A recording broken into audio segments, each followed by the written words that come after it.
Reports की हम बात करें, भारतीय बाजार में जहां बड़े करेक्शंस नजर आ रहे हैं, इन करेक्शंस के बाद बड़े ब्रोकरेज हाउसेस जो हैं वो इंडिया और इंडियन इकोनॉमी पर अपनी रिपोर्ट्स जारी कर रहे हैं। कल क्लोजिंग के दौरान भी गोल्डमैन सैक्स की एक रिपोर्ट आई थी जिसका हम जिक्र कर रहे थे और आपको बता रहे थे कि ये सब जानना आपके लिए ज़रूरी है, क्योंकि सेंटिमेंट ओवरऑल बड़े वेल्थ प्लेयर्स, बड़े ब्रोकरेज हाउसेस कैसे देख रहे हैं मार्केट का, ये आपको इससे पता चलेगा। तो सारे के सारे इंपॉर्टेंट बड़े ब्रोकरेज हाउसेस इंडिया स्ट्रैटेजी पर क्या कुछ कह रहे हैं, इसकी एक डीप डाइव रिसर्च वरुण ने की है। आइए उनसे समझते हैं। वरुण बताएं। Good morning. Good morning. तो देखिए, ज़्यादातर ब्रोकरेज हाउसेस को अगर आप देखेंगे तो ये यही कह रहे हैं कि गिरावट में आपके पास खरीदारी का अच्छा मौका है, डरने की ज़रूरत नहीं है। सबसे पहले HSBC को देखिए, ओवरवेट है इंडिया पे। इनका सेंसेक्स का 2025 का टारगेट 90,520 का है, यानी कि यहाँ से करीब 15% के आसपास का अपसाइड जो है वो यहाँ पे देख रहे हैं। इनका कहना है कि नो डाउट इंडिया में ग्रोथ थोड़ी बहुत कम हुई है, लेकिन अभी भी काफ़ी कंफर्टेबल लेवल पे है। और EPS ग्रोथ जो है वो आपको स्मॉल कैप मिड कैप्स में ज़्यादा देखने मिलेगी, 30% के आसपास ये मान के चल रहे हैं। और लार्ज कैप्स में जो है करीब 12% के आसपास की ग्रोथ ये मान के चल रहे हैं। सिटी सितंबर 2025 का निफ्टी का टारगेट जो है इनका 25,000 का है।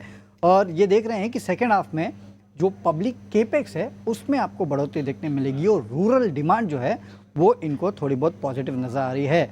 सीमेंट यहाँ पे इन्होंने अपग्रेड किया है न्यूट्रल से, अब ओवरवेट का कॉल जो है ये बेसिकली सीमेंट सेक्टर पे दे रहे हैं। इसके अलावा फाइनेंशियल्स, टेलीकॉम, फार्मा यहाँ पे ओवरवेट है। अंडरवेट जो है कंज्यूमर डिस्क्रिशनरी, IT और मेटल्स पे है।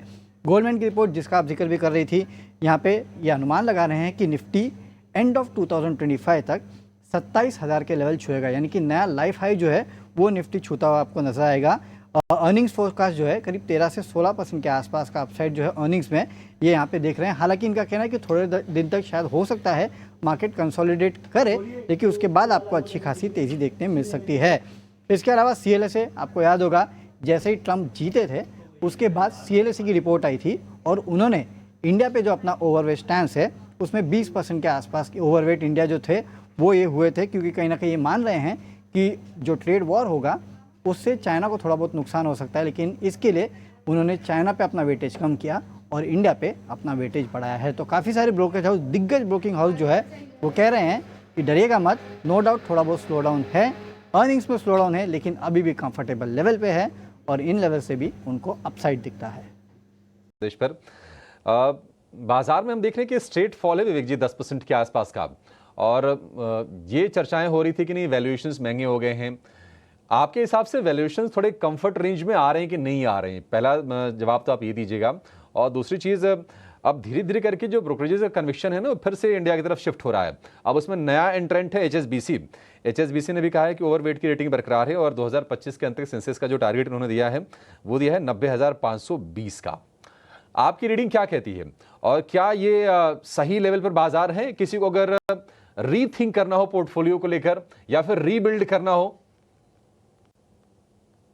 गुड मॉर्निंग अभिषेक और सबको सुप्रभात। देखिए, पहली चीज जहाँ पे वैल्यूएशंस है, आपको ध्यान होगा कुछ समय पहले मैं बार बार बोल रहा था कि वैल्यूएशंस बहुत महंगे हैं और अनकंफर्टिंग जोन में है। लेकिन अभी इस करेक्शन के बाद मुझे लगता है कि जो large cap valuations, particularly Sensex और निफ्टी के जो भी स्टॉक्स है, ऐसे इंडेक्स बोल रहा हूँ मैं, वैल्यूएशंस बहुत ही अट्रैक्टिव हो गए।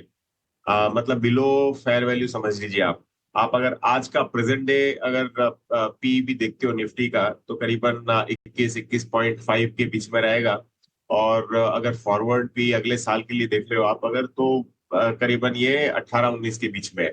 तो जो जो लॉन्ग टर्म एवरेजेस है उसके थोड़ा सा नीचे आ गया है और इसके लिए कंफर्टिंग डेफिनेटली है। यहाँ पे अगर शॉर्ट टर्म में तो क्या होता है कि न्यूज बेस्ड, पैनिक बेस्ड और बाइंग सेलिंग वैसे होती है और टेक्निकल बेस्ड, ये तीनों ही हावी रहते हैं शॉर्ट टर्म में। लेकिन लॉन्गर टर्म में आपको दिखेगा कि जब जनवरी में वापस FIIs एक बार आ जाएंगे और उनको लगेगा कि वैल्यूएशंस ठीक ठाक है, यहाँ से वापस खरीदारी करनी चाहिए, तब एक मिस्ड आउट फीलिंग नहीं हो जाए हमको।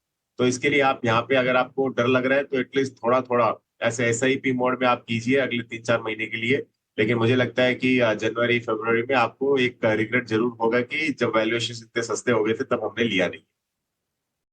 बीच आज आप देखिए एमजीएल पर भी फोकस में रहेगा, क्योंकि एमजीएल को लेकर एक पॉजिटिव खबर ज़रूर आई है। आप अपनी स्क्रीन्स पे देख पा रहे होंगे कि एमजीएल ने अपनी सीएनजी की कीमतों में बढ़ोतरी कर दी है 2 रुपये प्रति केजी से।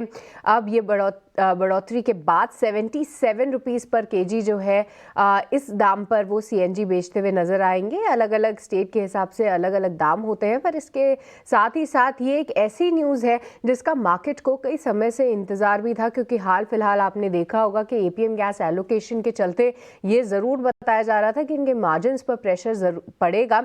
ऐसे में ये कंपनीज के लिए काफ़ी इम्पॉर्टेंट हो गया था कि वो प्राइस हाइक ले और इस प्राइस हाइक के बाद इनके मार्जिन्स को थोड़ा सा सपोर्ट मिले। साथ ही एमजीएल और साथ ही अब नज़र रखनी होगी कि क्या आईजीएल की तरफ से भी कोई ऐसा मूव आता है या नहीं। पर विवेक जी, मैं आपसे एक बार राय लेना चाहूँगी, क्योंकि भारी पिटाई हुई है इन सभी काउंटर्स की और इतनी गिरावट के बाद आप कैसे देख रहे हैं एमजीएल आईजीएल जैसे काउंटर्स? क्योंकि आप देखिए आईजीएल जैसा स्टॉक लगभग 300 के आसपास आ गया, एमजीएल में भी एक तरफा बिकवाली देखने को मिली 1100 के आसपास। अब जब ये पॉजिटिव न्यूज़ फ्लो आया है जिसका थोड़ा सा इंतज़ार भी था, क्या आपको लगता है कि ये न्यूज़ फ्लो जो है सफिशिएंट है स्टॉक को थोड़ा सा सपोर्ट करने के लिए? और वैल्यूएशंस पे आपकी क्या टिप्पणी है?